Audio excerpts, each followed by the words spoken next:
بسم الله الرحمن الرحیم. ما و شما در آیت 136 سوره الانعام رسیدیم.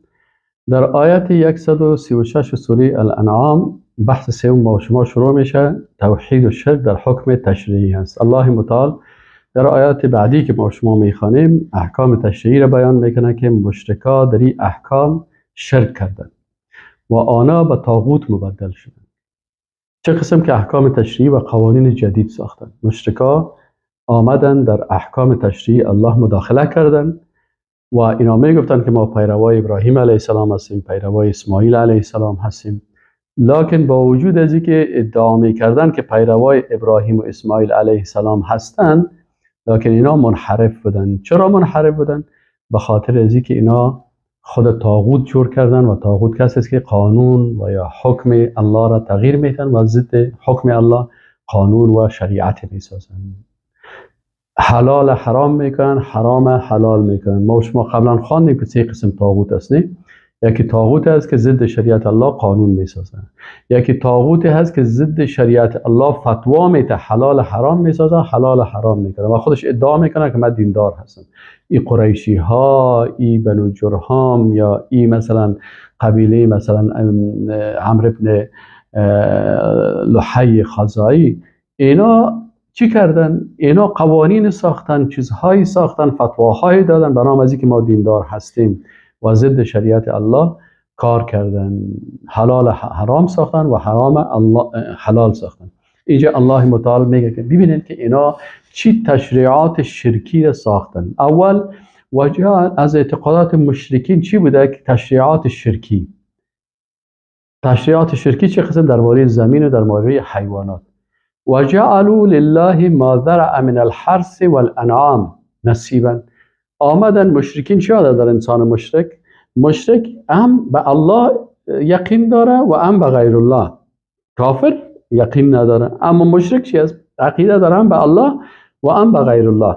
بعضیا چی میکنه؟ بعضی از عبادت ها رو برای الله میکنه و بعضی عبادت ها رو برای غیر الله میکنه، برای بت ها و قبر ها و اینا. حالی مشرکین چی کردن؟ و جعلوا لله مما ذرأ من الحرث والانعام. برای الله گشتاندن چیزهایی که از حرث زمین بود و الانعام و از حیوانات بود. همین سوره نامش سوره الانعام است. چرا؟ تشریع بسیار کلی که اینا آمدن شریعت الله را تغییر دادن و به عوض از شریعت دیگه را آوردن در مورد حیوانات و زمینا و اینیا بود. چون اینا زمین کم داشتن، حیوانات زیاد داشتن، زیاد سر از این اصرار میکردن. الله متعال میگه و جعلوا لله و گردانیدن برای الله مما ذرأ من الحرث، آن چیزی که هست از چیز، از الحرث از زمین، و الانعام و از حیوانات نصیبا، یک تعداد نصیب زمین. گفتن این زمین و این حیوانات مخصوص الله باشن. فقالوا هذا لله، گفتن این برای الله هست. بزعمهم، نه مطابق شریعت ابراهیم علیه السلام و مطابق شریعت اسماعیل علیه السلام، بلکه با زعم و خواسته های نفسی خودشان. و هذا لشرکا، اینا گفتن این زمینا و این حیوانات کسی مخصوص است برای بت های ما، معبودای باطل ما، گیر شرک کسان. فما کان لشرکائهم فلا یصل الی الله. او چیزی که برای شریکایشان بود مفیر باز به الله نمیته، میخواد مربوط بت ها هستن. و ما کان لله، و او چیزی که برای الله تخصیص داده بودن فهو یصل الی شرکائهم، او را هم برای شریکای خود، او را باز امو کاهنین معبد هستن یا اونم کسایی که بت پرستا هستن و کلانای از دعا هستن، او را باز اونا میگرفتن یا هم برای بت های ما میرسن. ساء ما یحکمون. الله متعال میگه ببینین چی یک حکم و قانون غلط اینا ساختن. بسیار حکم غلطی ساختن، بسیار قانون غلطی ساختن که قوانین اینا را از دایره ایمان کشید و اینا را به طواغیت مبتلا کرد. خب دیگه چی قانون ساخته بودن؟ یکی قانون خب مثلا در نظرها ساختن. این نظر برای الله، این نظر برای مخلوقات. این زمین ها برای الله، این زمین ها برای مخلوقات. این زمین ها، این حیوانات برای نظر الله، این در وقف، این وقت برای الله، این وقت برای مخلوقات. میبینید در عبادات مالی اینا چی کردن؟ قوانین جدید ساختن. همین قسم مثلا قانون دیگه چی ساختن؟ قتل اولاد. بر از این قانون ساختن اولادای خودم میکشیم. چرا میکشیم؟ والا ما اولادای خودم به خاطر از این میکشیم که فقیر هستیم، پیسه نداریم، با زیادت اولاد کس بر ما مشکل پیدا میکنه. و دخترای خود زنده و گور میبردن، ولی به خاطر غیرت ما که ما غیرت داریم. و کذالک زین لکثیر من المشرکین قتل اولادهم. همین قسم این زینت داده شد برای مشرک، برای بیدین، برای کافر. چی؟ قتل اولادهم، کشتن اولاد. کی بر از اینا این زینت داده بود؟ شرکا و همین کسایی که اینا شریک می ساختن با الله. همین تواغیتی که اینا از او اطاعت میکردن. متوجه هستیم؟ تواغیتی که قانون برشان می ساختن، اینا برشان این چیزا را ساختن. لیردوهم و لیلبسوا علیهم، تا اینا را هلاک بسازن و برای از اینا دین مختلط بسازن. ولو شاء الله ما فعله، اگر الله میخواست یا این کار نمیکردن. الله میتونه که با قوت خود احکام خود تطبیق بکنه، لکن برای از اینا فرصت داده، وقت داده، اختیار داده که انسان به اختیار خود هر کاری را که بکنه الله برش اختیار داده تا که امتحان از گرفته شود. فذرهم و ما یفترون، اینا را بگذار و با آنچه که اینا تهمت میکنن، افترا میکنن. سوم مشکل چی داشتن دیگه؟ تشریح قانون سازی شرکی.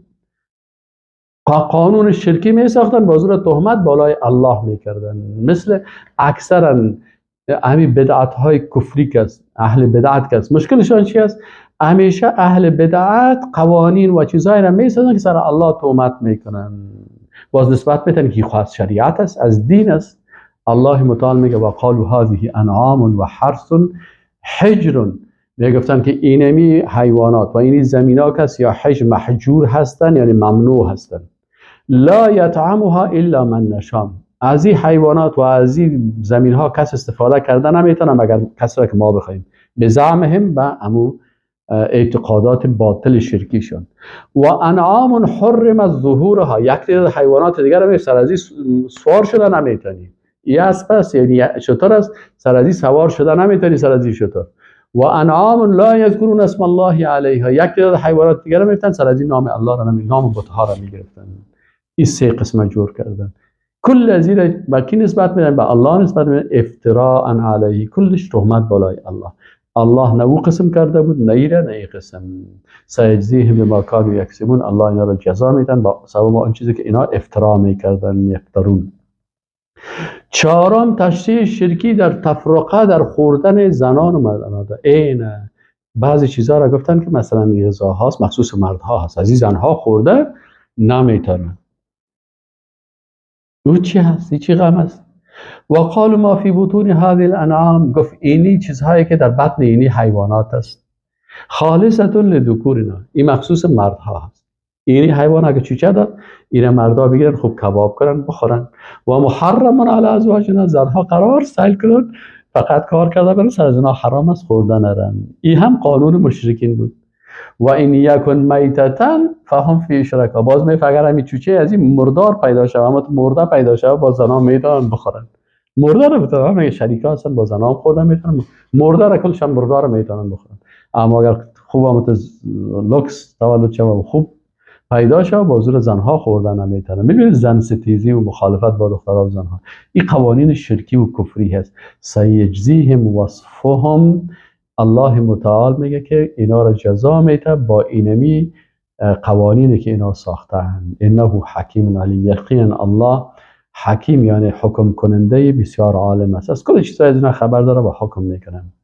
پنجم نتیجه امی قوانین طاغوتی ساختنش، این نتیجه چی هست؟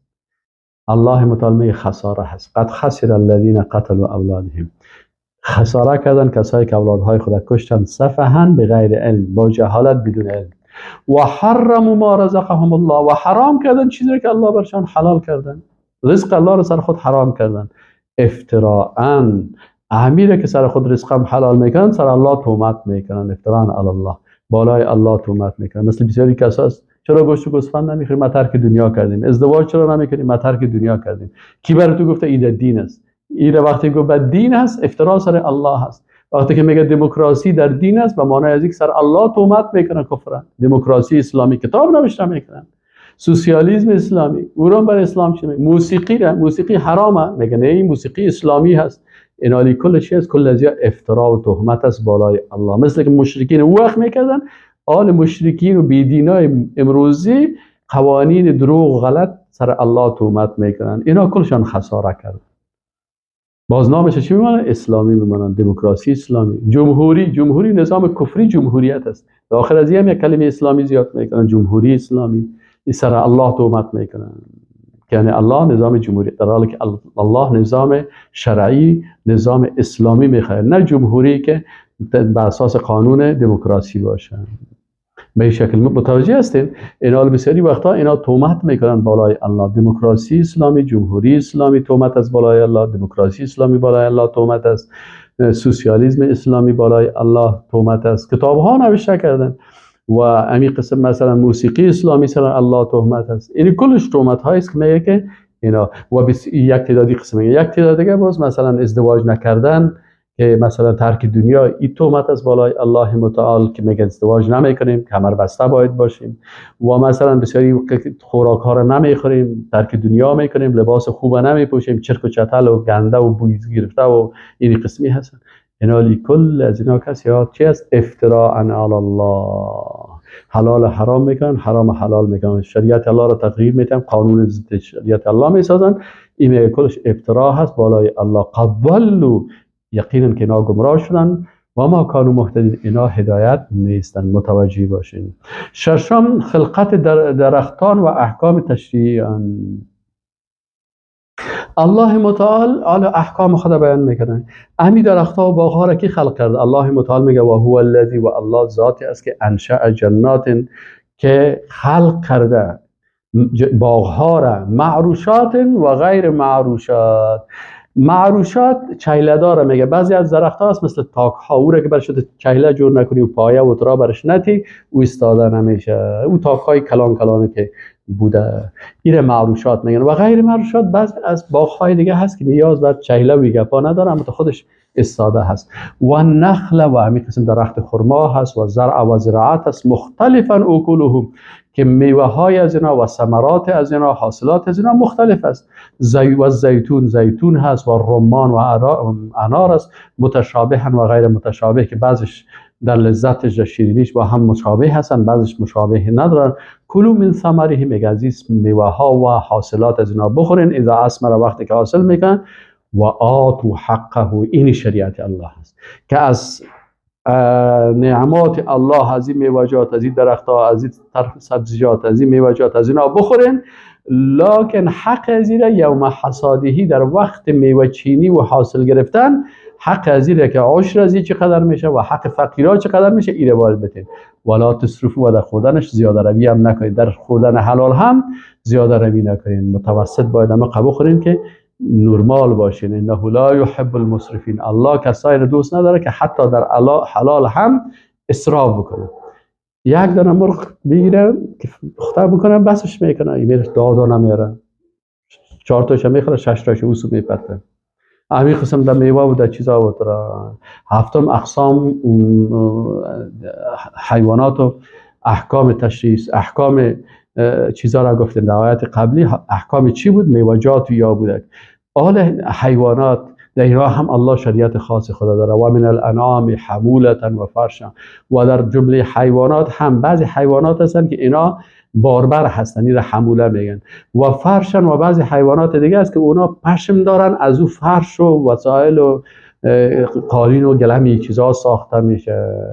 کلوا مما رزقکم الله، از او حیواناتی که بر شما حیوانات گوشتی هست، رزق بر شما الله کرده است، از او بخورین. ولا تتبعوا خطوات شیطان، از سخنها و خطوهای شیطانها که حلال سر شما حرام میکنه، از او متابعت نکنید. انه لکم عدو مبین، شیطان دشمن آشکار شماست. دیگه الله متعال میگه که همین کسایی که قوانین جور میکنن و این نسبت به شریعت میتن یا هیچ سند ندارن، برش بگوی آیت قرآن نداره، حدیث پیغمبر نداره، کتاب دلیل نداره، از کجا گپ میزنه؟ از دل خود گپ میزنه، قصه های بازاری و را پیدا میکنه. این فرق بین علمای حقانی و علمای درباری و دروغی در چی معلوم میشه؟ که عالمی که حقانی هست آیات و احادیث برات منظم بیان میکنه، در این حکم، اینی آیت است، اینی حدیث است، اینی عمل صحابه است، اینی عمل تابعین است، اینی اقوال مفسرین است. این عالم حقانی است. عالم دروغی چی است که وقتی که او خیست قصه ها را شروع میکنه از کتاب یک الف لیله و لیله، کتاب های 1001 شب. یک قصه بود، یک کنیزک بود، یک فلانیک بود، کنیزک سر تخت خو کرد، باز پادشاهی را زد و قصه پادشاه و فلان فلان. این قصه های دروغی هست که اینا بسیاری قصه های دروغی هست که مستند به قرآن و سنت نیست. الله متعال میگه که خب شما وقتی که قانون میسازین کدام قانون شما درست است؟ مثلا الله متعال میگه 8 ازواج، 8 جفت حیوانات است. من الضأن 2، مثلا از گوسفند 2 تا هست، مذکر و مؤنث، نر و ماده. و من المعز، معز بز میگه، از بز مذکر و مؤنث، نر و ماده هست، 2، 2 تا. قل الذکرین حرم ام الانثیین، بگو از این حیوانات، از این گوسفند و بز، مادهش حرام است یا نرش؟ هیچ کدامش. پس چرا از دل خود جور کردید؟ اما اشتملت علیه ارحام الانثیین، یا او چوچه های از یا که در بطن ماده ها هست، این حرام است. نبئونی بعلم، بر از اینا بگو که به اساس علم برآمد با دلیل خبر. این کتب صادقین اگر شما رازگوی هستید.